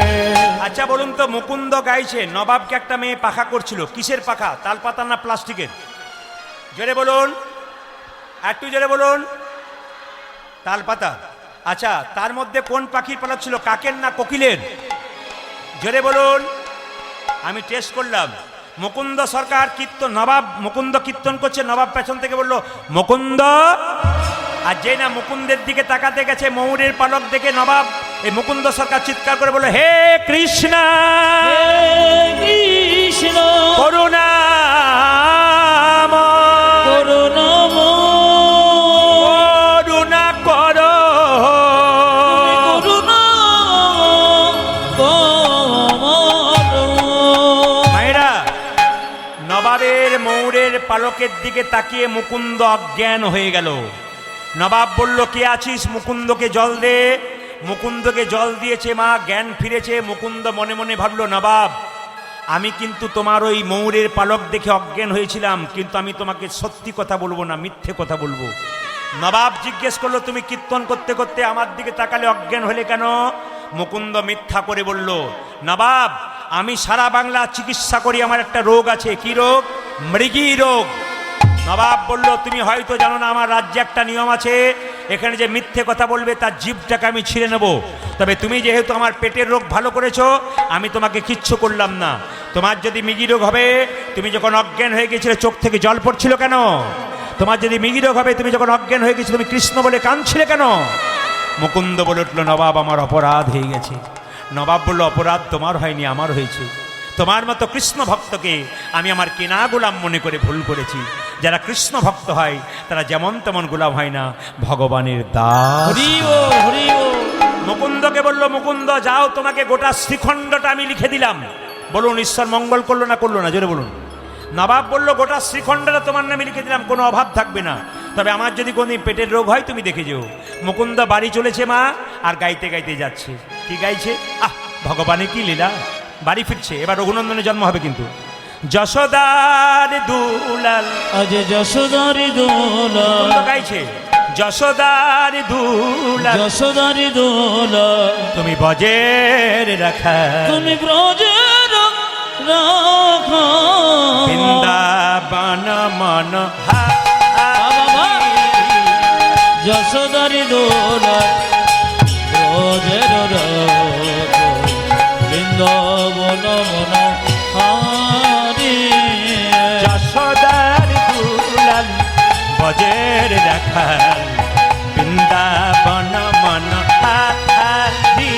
ও তুমি যশোদার দোলাল ব্রজের রতন বৃন্দাবন ধন হারে। গোপীজন বল্লভ রাধিকা রমণ গোপীজন বল্লভ রাধিকা রমণ গোপী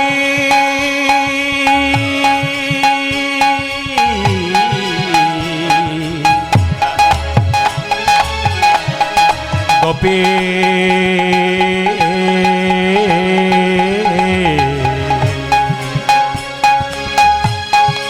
গোপী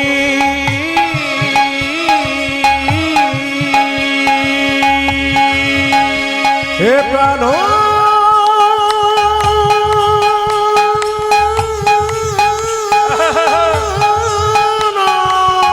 রাধে রাধে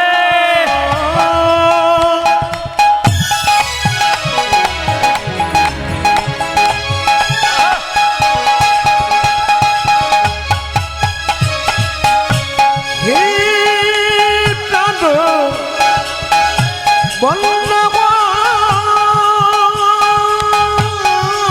উলধ্বনি সবাই মিলে উলধ্বনি ভক্তি ভরে উলধ্বনি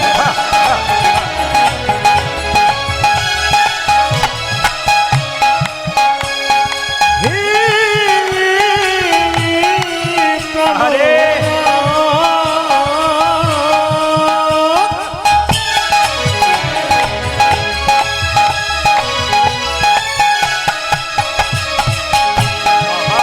হে প্রাণ বল্লভ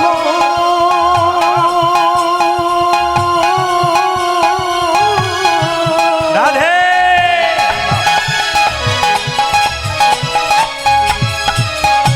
হে প্রাণ বল্লভ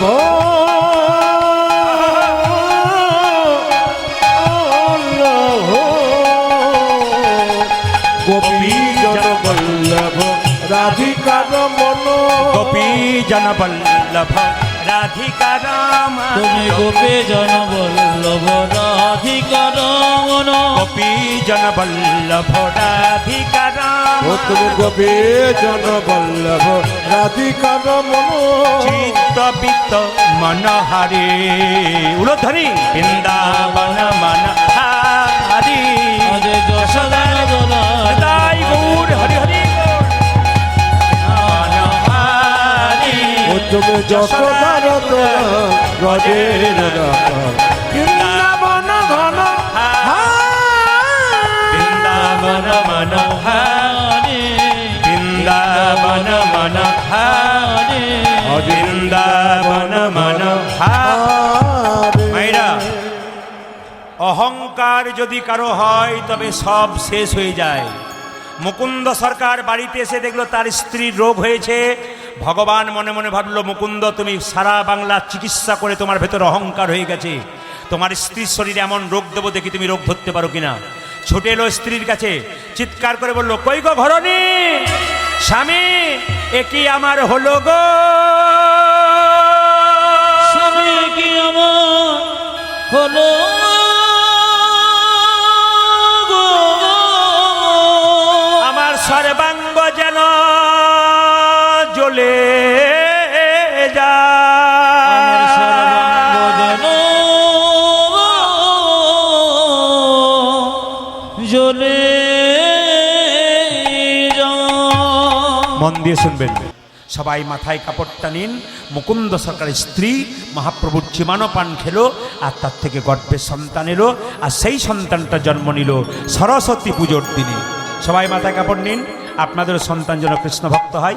সবাই একটু উরুপ হয়ে দেবেন। হ্যাঁ, আহা হেন কালে হে জনমিল শির ঘুনন্দন, হেন কালে হে জনমিল শিরঘুনন্দন, হেন কালে হে জনমিল শির ঘুনন্দন।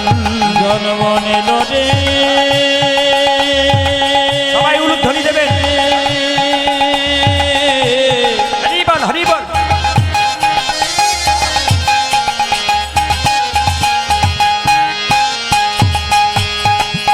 হেন কালে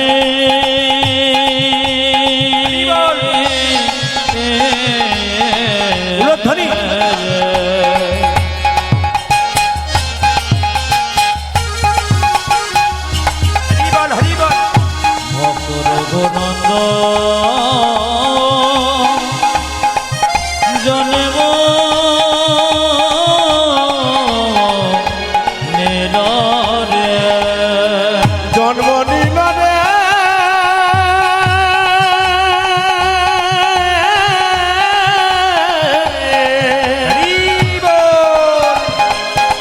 ভক্ত রঘুনন্দন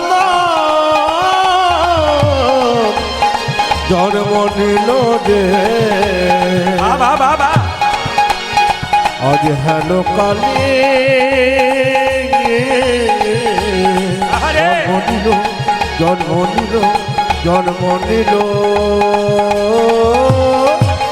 হেন কালে জন্মিল শিরঘুনন্দ হেন কালে জনমিল শিরঘুনন্দন আজ হেন কালে জনমিল শিরঘুনন্দ যে মুকুন্দ দাসেরি তাহা আনন্দিত ও যে মুকুন্দ দেবে তাহা আনন্দিত ও যে মুকুন্দ দাসেরি তাহা আনন্দিত ওই যে মুকুন্দ দাসে তাহা আনন্দিতম মুকুন্দ সরকার পুজো করছে, একজন মেয়ে বলল, সরকার তোমার ছেলে হয়েছে, আমার ছেলে আনন্দ ধরে না, আনন্দ ধরে না আনন্দ ধরে না, আনন্দ ধরে না মুকুন্দ দাসের মনে আনন্দ ধরে না, ওরে মুকুন্দ দাসের মনে আনন্দ ধরে না মুকুন্দ দাসের মনে পুত্র বদন হেরে, মুকুন্দ দাসের যে মনে পুত্র বদন হেরে মুকুন্দ দাসের আজ মনে পুত্র বদন হেরে মুকুন্দ দাসের দেখো মনে পুত্র বদন হেরে মুকুন্দ দাসের আজ মনে পুত্র বদন হেরে আনন্দ ধরে না মুকুন্দ দাসের আজ আনন্দিত ও যে মুকুন্দ দাসে আজ আনন্দিত আচ্ছা মায়েরা আরো জোরসে বলনা পড়েগা, সবাই মাথায় কাপড়টা নিয়ে একটু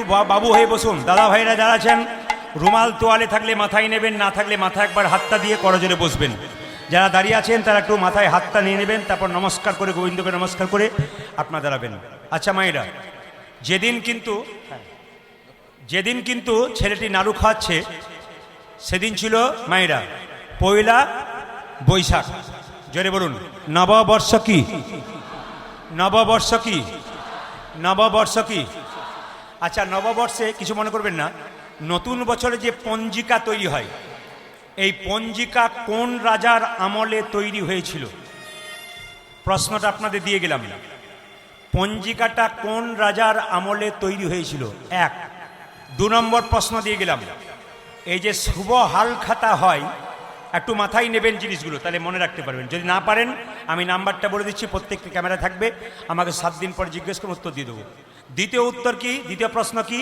এই যে শুভ হাল খাতা, নতুন খাতা, এটা কোন কোন মানে আমাদের সম্রাটের আমল থেকে শুরু হয়েছিল? নামটা বলে দিব না, কিন্তু একটু হিন্স দিয়ে দিই। মুসলিম সমাজের যিনি সম্রাট ছিলেন তার আমল থেকে শুরু হয়েছিল। একটু দেখবেন, বাবার হইল আবার জ্বর, সারিল ঔষধে, এদের মধ্যে একজনের মধ্যে বটে। আপনারা খুঁজে নেবেন, আমাকে উত্তর দেবেন। জোরে বলুন, রাধে রাধে, রাধে রাধে। শুভ নববর্ষের দিনে একটা কথা বলি, আপনারা যারা মায়েরা আছেন শুভ নববর্ষের দিনে লাল কাপড় পরবেন। কেন? জ্যোতিষ বলছে শুভ নববর্ষের দিনে কেউ যদি লাল কাপড় পরতে পারে তার অর্থ সমৃদ্ধি ঘটার সম্ভাবনা থাকে। ছেলেরা কি পরবে? পাঞ্জাবি ধুতি। কম বয়সের মেয়েরা কি করবে? শাড়ি পরবে, কিন্তু সেই শাড়িতে যেন অন্তত লাল পেরে লাল পাটটা থাকে, মাথায় রাখবেন। এখন তার পোশাকের কোনো ব্যাপার নাই মা, এখন যে যা খুশি সে পড়ছে। কেন? পাশ্চাত্য শিক্ষাকে গ্রহণ করে। একটা আবেদন আপনাদের করে যাব, যারা এখানে কীর্তন শুনছেন। আমি এবছর দুর্গাপূজায় একটা জায়গা থেকে কীর্তন করে ফিরছিলাম, জায়গাটার নাম করব না, বিরাট শহর, আপনাদের এলাকায় নয়, আমাদের ওইদিকে বিরাট শহর। একবার নাম করা দুর্গাপূজা হয়, একবার নাম করা, মানে প্যান্ডেল দেখলে মাথা খারাপ হয়ে যাবে। তো এরা বললো, দাদা দুটো আড়াইটা বাজছে, তাহলে এক কাজ করো, একটু নেমে যাই, একটু ঠাকুর দেবতা দেখে চলে যাই, মাকে দেখে চলে যাই। তো বিশ্বাস করবেন না মায়েরা, 2টো আড়াইটা বাজছে সেই সময়, আসতে 2টো আড়াইটা বাজছে সেই সময় কতগুলো 25 বছরের মেয়ে আর কতগুলো 27-28 বছরের ছেলে প্যান্ডেলের আড়ালে মদ খাচ্ছে, সিগারেট খাচ্ছে, একে অপরকে জড়িয়ে ধরছে। আমার সবচাইতে লজ্জা লাগলো ওই বেহায়া মা বাবাগুলোর দিকে, যারা রাত্রিবেলায় 2টো আড়াইটার সময় তার মেয়েকে বাইরে পাঠিয়ে দিয়ে শান্তিতে ঘুমাচ্ছে। এই নির্লজ্জ মা বাবাগুলোর জন্যে আমাদের সমাজটা আস্তে আস্তে ধ্বংস হচ্ছে। এরকম বাবা মা আপনারা হবেন না। মনে করে দিই, আপনার বাচ্চা মেয়েটা দুর্গাপুজোর সময় পোশাক কিনতে যাচ্ছে, ভালো করে শুনবেন, পোশাক কিনতে যাবার সময় বাচ্চা মেয়ে যদি বলে বাবা খাটো পোশাকটা নেবো, ছোট বাচ্চা তো, বাবা কি বলবে? নে নে, নেওয়া অভ্যাস করবেন না। ওই মেয়ে যখন 15 বছর হবে তখন বাবাকে আর বাজার যেতে ডাকবে না, নিজেই যাবে। এমন কাটা পোশাক পরবে, এমন খারাপ পোশাক পরবে, এমন নোংরা পোশাক পরবে, বাবা মায়ের সামনে দাঁড়ালে বাবার লজ্জায় মেয়ের দিকে তাকাতে পারবে না। এরকম পোশাক আপনাদের মেয়েকে আপনারা সমর্থন করবেন না। প্রদীপ পাল বলে গেল, বারবার বলে গেলাম, এরকম পোশাক সমর্থন করবে না। হিন্দু সমাজে এইগুলো ঘটছে, অন্য সমাজে পর্দা আছে, আমাদের একবারে বেহায়ার মতো, নির্লজ্জের মতো যে যা খুশি তাই করছি, এই জন্য আমাদের সমাজ ধ্বংস হচ্ছে। এখন নিজের স্বাধীনতা পেয়ে গেছি, অন্যান্য সমাজের মানুষদেরকে দেখুন, তাদের কিছু পর্দা আছে, আর লজ্জা আমাদের পর্দা নাই, নির্লজ্জের মতো রাস্তা দিয়ে ঘুরে বেড়াচ্ছে। সবাই লক্ষ্য করবেন, সেই মেয়েটি যখন খাটো পোশাক পরে রাস্তা দিয়ে যাবে, পুরুষের লোভী চোখ তাকে কিডন্যাপ করবে। আপনি সরকারকে দোষ দেবেন, প্রশাসনকে দোষ দেবেন না, ওদেরকে দোষ দেবেন না। আপনার মেয়ে যখন কিডন্যাপ থেকে বাড়ি ফিরবে, মেয়ের গালে চর মেরে বলবেন, কোথায় ছিলি এতদিন? তখন মেয়েটাকে চরটা মারবার আগে আপনার গালে চর মারুন, আপনি মেয়েটাকে ছোট থেকে তৈরি করে দিয়েছেন। এরকম মেয়ে আপনারা তৈরি করবেন না। মেয়ে যদি পুজো দেখতে যায়, সঙ্গে করে নিয়ে যাবেন, আবার সঙ্গে করে নিয়ে আসবেন। সমাজকে কতগুলো ভালো মেসেজ দিয়ে যাব, মেসেজগুলো নিতে পারলে আপনাদের লাভ আছে। এ শুধু পশ্চিমবাংলায় নয়, প্রত্যেকটি জেলায় জেলায়, প্রত্যেকটি রাজ্যে রাজ্যে প্রদীপ পালের এই সুন্দর মেসেজগুলো যদি আপনারা নিতে পারেন, একদিন যদি এগুলো না শোনেন, ঠকবেন, সেই দিন বলবেন উনি ঠিকই বলে গিয়েছিলেন। আফসোস যেন করতে না হয়। বুদ্ধিমান দেখে শেখে, আর বোকা কিন্তু ঠকে শেখে। যারা বোকা হবে তারা ঠকে শিখবে, আর যারা বুদ্ধিমান হবেন তারা দেখে দেখে শিখবেন কেমন সমাজ চলছে। মায়েরা লক্ষ্য করুন, যে যেখানে বসে আছেন, পয়লা বৈশাখের দিনে পাঞ্জাবি ধুতি ছেলেদের বটে, যদি না পারে পাঞ্জাবি পাজামা পরবে। দ্বিতীয়, আমের শখা দরজার সামনে বিজোড় সংখ্যার টাঙাবেন, আম পাতা। জ্যোতিষশাস্ত্র বলল, পয়লা বৈশাখ আপনার দরজাতে 7টা, 9টা, 11টা, 3, 13, 23 বাদ দিয়ে 15টা, 17টা, 19টা, 21টা আম পাতা টাঙাতে পারেন। কি সুতো দিয়ে? লাল সুতো দিয়ে। কোথায়? সদর দরজাতে। এবং প্রত্যেকটি আম পাতাতে হলুদ, তেল এবং সিঁদুর দিয়ে একটা করে ফোঁটা দিয়ে দেবেন। এগুলো শুনে রাখুন, পয়লা বৈশাখ করতে পারলে মায়েদের মঙ্গল আছে। দাদা ভাইয়েরা শুনবেন, বাড়িতে করতে পারবেন। দ্বিতীয় বলে রাখি, যে এটা কিন্তু 7 দিন পর, অষ্টমঙ্গলা পর একবার চেঞ্জ করে দেবেন, আর দেবার দরকার নেই। বাড়ির দরজার সামনে স্বস্তিক চিহ্ন দেবেন। স্বস্তিক চিহ্ন মানে বুঝতে পেরেছেন? আপনার লাল সিঁদুর দিয়ে আপনার স্বস্তিক চিহ্ন দেবেন। তৃতীয় বলে রাখি, সেদিন পরমান্ন তৈরি করে গণেশ এবং লক্ষ্মীকে দেবেন। সেই পরমান্নতে তুলসীপত্র দিয়ে বাড়ির সবাইকে সেবা দিন। সবাই লক্ষ্য করবেন, যেখানে এখানে যারা ব্যবসা করে, বাণিজ্য করবে, বারুইপুরে এই উত্তর পদ্মজোলার এলাকাতে যারা ব্যবসা করেন, তাদের জন্য বলবো, আপনাদের দোকানে দেখবেন লেবু লঙ্কা টাঙানো থাকে। আপনারা কি জানেন যে লেবু লঙ্কা কেন টাঙানো হয়? বলছে লক্ষ্মীর প্রিয় খাদ্য কি মা? লক্ষ্মীর প্রিয় খাদ্য হচ্ছে মিষ্টি, আর অলক্ষ্মীর প্রিয় খাদ্য কি? টক এবং ঝাল। এখন যদি লঙ্কা এবং লেবু, টক এবং ঝাল দরজার সামনে দোকানে দাঁড়িয়ে দেওয়া হয়, দাঁড় করে দেওয়া হয়, ঝোলানো হয়, তাহলে অলক্ষ্মী ওইখান থেকে পালিয়ে যাবে, আর ভেতরে ঢুকবে না, বাইরে খাবার পেয়ে যাবে। যেদিন আপনাদের পয়লা বৈশাখ, তার আগের বৃহস্পতিবার আর মঙ্গলবার মায়েদের দুটো কাজ আছে, করবেন। কি কি? আগের মঙ্গলবার, পয়লা বৈশাখের আগের মঙ্গলবার, 1 বালতি জলে দোকান থেকে টাটকা লবণ এনে, সেই জলে 100 গ্রাম লবণ দিয়ে, সেই জলটা দিয়ে বাড়ির অন্ধকার জায়গাগুলো বেশি করে পরিষ্কার করবেন। কেন? শাস্ত্র বলছে অন্ধকার জায়গাগুলোতে অলক্ষ্মীর বাস বেশি। যেখানে মাকড়সার জাল আছে, যার বাড়ি খুব পরিষ্কার পরিচ্ছন্ন, যে মেয়েরা একটু শুদ্ধ পোশাক পরে পবিত্র থাকে, দেখবেন তার বাড়িতে লক্ষ্মীর আসা যাওয়া সবসময় হয়। আর যে বাড়িতে নোংরা, অপরিচ্ছন্ন, নিজেও নোংরা পরে, নিজেও নোংরা খায়, বাড়িটাতে এখানে সেখানে খাবার, বিছানার উপর খাবার দিচ্ছে, দেখবেন যেখানে বিছানার উপর খাবার খাচ্ছে, একবার অনাচার, বারবার মাথায় রাখবেন, বিছানার উপর চা পর্যন্ত দেবেন না। বিছানার উপরে কোনো খাবার নয়, যিনি বিছানার উপর খাবার খাচ্ছেন তিনি অন্যায় করছেন, একবারে মহামা অন্যায় করছেন। এই আচারগুলো মানুন, তবে আপনার ঠিক আছে। এঁটো হাতে ফ্রিজ ধরে দেবেন না, এঁটো হাতে খাবার ধরে দেবেন না, আচার মানবেন। আচার সংহিতা বলছে, লাভ আছে আপনার। দ্বিতীয় বলে দিই মায়েরা, পয়লা বৈশাখের আগের বৃহস্পতিবার 1 বালতি জলে একটুখানি কর্পূর দিয়ে অন্ধকার জায়গাগুলো পরিষ্কার করবেন। বৃহস্পতিবার কর্পূর দিয়ে, আর মঙ্গলবার কি বললাম মা? লবণ দিয়ে। এবার সবাই লক্ষ্য করুন, ছেলে মেয়েদের হাতে একটা করে কালো সুতো বেঁধে দেবেন, ছেলের ডান হাতে আর মেয়ের বাঁ হাতে। পয়লা বৈশাখ দিন সব মায়েরা বাবারা মনে রাখবেন, ছেলেদের, বাচ্চা ছেলে যাদের বাড়িতে আছে বা বড় ছেলে আছে আপনাদের, ডান হাতে কালো সুতো আর বাঁ হাতে কালো সুতো মেয়েদের। কেন বলুন তো? না, শনির যে 7.5 দশা, শনির যে কুপ্রভাব, এগুলো থেকে রক্ষা পাবে যদি পয়লা বৈশাখ মা নিজের হাতে, ছেলের হাতে বা মেয়ের হাতে কালো সুতো বেঁধে দিতে পারে। নববর্ষ কি, নববর্ষ কি, রাধে রাধে। সবাই মাথায় কাপড়টা নিন। আজকে রঘুনন্দনের বাবা মুকুন্দ সরকার চলে গেছে কোথায় একজনকে চিকিৎসা করতে, আর রঘুনন্দন প্রসাদ খাচ্ছে গোবিন্দকে। সবাই একবারে ভক্তি করে মামা অন্তরা মন্দিরে মন্দিরে তুমি জাগো জাগো জাগো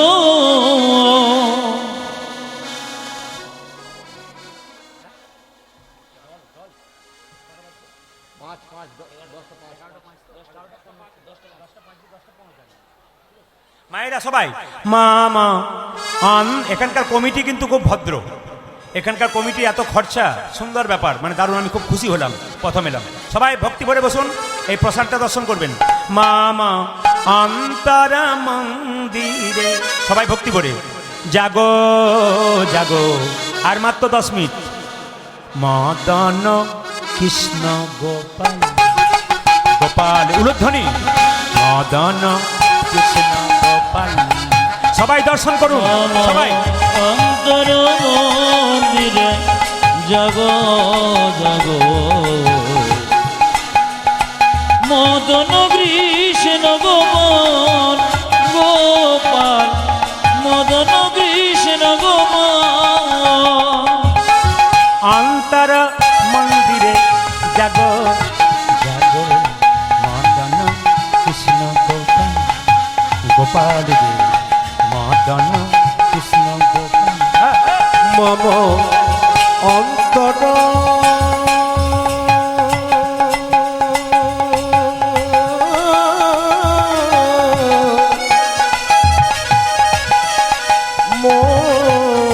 মন্দিরে যাবো যাবো। সবাই দর্শন করুন। এই যে এই যে এই যে এই যে এই প্রসাদটা দর্শন করবেন, গোবিন্দের সেবাটা। লয়ে রাধা বামে এসো ব্রজ ধামে, সবাই দর্শন করবেন। লয়ে রাধা বামে এসো ব্রজ ধামে। লয়ে রাধা বামে এসো ব্রজ ধামে। লয়ে রাধা বামে এসো ব্রজ ধামে। এসো এসো গিরিধারিলা মদন কৃষ্ণ গোপাল। সবাই উলুধ্বনি উলুধ্বনি হৃদয় গোর হরিবল। মদন কৃষ্ণ গোপাল গোপাল মদন কৃষ্ণ গোপাল। গোপাল মদন কৃষ্ণ কৃষ্ণ গোপাল। এতক্ষণ কীর্তন শুনলেন। ভগবানের সেবা যদি কেউ দর্শন না করে নিজে সেবা করে, মহা অপরাধের ভাগী হতে হয়। ভগবানের সেবাটা দর্শন করুন। ছোট্ট মুকুন্দ কেঁদে কেঁদে বলছে, গো গোপীনাথ, বাবা তোমাকে ফুল দেয়, পুষ্প দেয়, চন্দন দেয়, গঙ্গা জল দেয়, কিন্তু আমার কাছে তো গঙ্গা জল নাই, আমার কাছে তো ফুল নাই, আমার কাছে হরে কৃষ্ণ, আমার কাছে ফুল নাই, আমার কাছে গঙ্গা জল নাই, আমার কাছে চন্দন নাই। তবে আমি শাস্ত্রে শুনেছি, যদি চন্দন কারো না থাকে তবে ভক্তি চন্দন গোবিন্দকে যাও, তুলসী যদি না থাকে তবে মন তুলসী গোবিন্দকে দাও, যদি জল না থাকে তবে গঙ্গা জল গোবিন্দকে দাও। ওগো গোপীনাথ, নাড়ু খাও বলে বারবার। ও বুঝেছি, তুমি নাড়ু খাচ্ছ না কেন, হাতের বাঁশিটা তো অসুবিধা হচ্ছে। আচ্ছা বাবা, বাঁশিটাকে নামিয়ে দিলাম। আচ্ছা বাড়ির দরজাটা হাঁ করে খোলা আছে, বেশ দরজাটাকে বন্ধ করে দিলাম। এবার তুমি নাড়ু খাও। যখন বারবার বলছে নাড়ু খাও, কোনো মতে নাড়ু খাচ্ছে না। ছোট্ট রঘুনন্দন কি করলো দেখুন, পাথরের গোপীনাথা পেয়ে মাথা ঢুকছে, গোপীনাথ গোপীনাথ গোপীনাথ। রক্ত আর চোখের জলে মন্দির ভেসে যাচ্ছে। পাথরের গোপীনাথ মনে মনে ভাবছে, রঘুরে, লোকে আমাকে সোনার থালায় রূপোর থালায় পায়েস দেয়, তুই চোখের জল দিয়ে আমার সেবা করলি, আমি যদি তোর হাতে একটা নাড়ু না খাই তবে গীতাতে যে প্রতিজ্ঞা রবে না। আমি যে গীতাতে প্রতিজ্ঞা করেছি, পত্রং পুষ্পং ফলং তয়ং যো মে ভক্তা ব্রজচ্ছতি তদ্ধাম উপহিতম আসমানি প্রতাতে মম। কেউ যদি ফুল দেয় আমি তাই গ্রহণ করি, কেউ যদি পাতা দেয় আমি তাই গ্রহণ করি। মায়েরা বুঝেছেন, পাতা দিয়ে গ্রহণ করে না? হ্যাঁ, আর কি জল না পেয়ে কি দেয় জোরে বলুন? গঙ্গা জল যদি কেউ না দেয়, নয়ন জল দেয়, তাতেও ঘন ও গো গোপীনাথ ঘন শ্যাম ঘনশ্যাম। মাইরা ও গো গোপীনাথ ঘন শ্যাম গোপীনাথ ধ্বনি।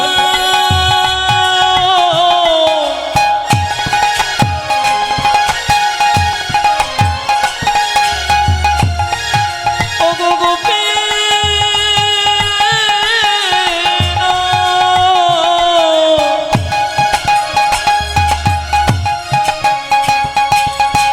ও গো গোপীনাথ ঘন শ্যামে শ্যামে শ্যাম গোপীনাথ ঘন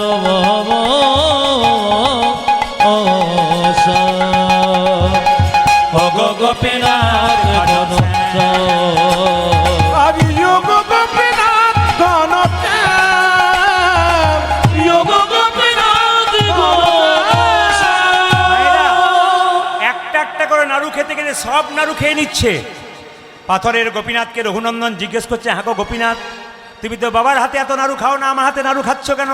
পাথরের গোপীনাথ কেঁদে কেঁদে বলে, সবাই আমায় ডাকে রে রঘু, তোর মতো এমনই করে চোখের জলে ভেসে কেউ ডাকে না। আমার চোখে জলে ভেসে কেউ ডাকে না চোখের জলে ভেসে কেউ ডাকে না।